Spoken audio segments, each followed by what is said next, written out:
তিনি একমাত্র পারেননি ফুটবলটাকে কথা বলাতে। এক ম্যাচে 23টি গোল করার রেকর্ড রয়েছে তার খেলা দেখলে আপনার মনে হবে ফুটবল খেলা কম, কুমফু ফাইট বেশি। তার স্কিল এবং দক্ষতা এতটাই বেশি ছিল যার কারণে মুগ্ধ হয়েছে গোটা বিশ্বের ফুটবল প্রেমীরা। বলছিলাম ব্রাজিলের কিংবদন্তি ফুটবল প্লেয়ার রোনালদিনহোর কথা। আজকে জানবো এই কিংবদন্তি ফুটবলারের ইতিহাস।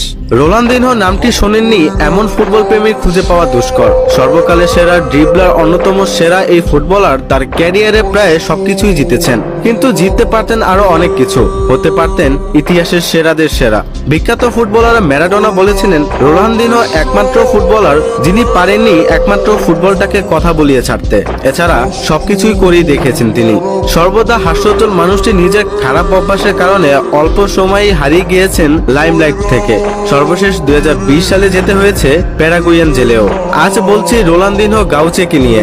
রোনালদিনহো 1980 সালের 21শে মার্চ ব্রাজিলের পোর্তে আলগোরে নামক শহরে জন্মগ্রহণ করেন। ছোটবেলা থেকেই তিনি বিচ ফুটবলার আর অ্যারিনা সকারের প্রতি আকৃষ্ট হয়ে পড়েন। এখান থেকে তার ফুটবলের প্রতি প্রেম শুরু বলা হয়। ফুটবল ক্যারিয়ারে খেলেছেন অ্যাটাকিং মিডফিল্ডার ও ফরওয়ার্ড হিসাবে। রোনালদিনহো প্রথম মিডিয়ার নজরে আসেন 13 বছর বয়সে, যখন তিনি এক লোকাল টিমের সাথে একাই 23টি গোল স্কোর করেন। তিনি তার ইউথ ক্যারিয়ার কাটান গ্রেমিও নামক ক্লাবের সাথে, আর 1998 সালে তার প্রফেশনাল ফুটবল ক্যারিয়ার শুরু করেন। 1997 সালে ফিফা অনূর্ধ্ব-17 বিশ্বকাপ এবং সাউথ আমেরিকান অনূর্ধ্ব-17 চ্যাম্পিয়নশিপ বিজয় দলীয় অন্যতম সদস্য ছিলেন তিনি, এবং এর মাধ্যমে বিশ্বকে জানিয়ে দেন তার আগমন বার্তা।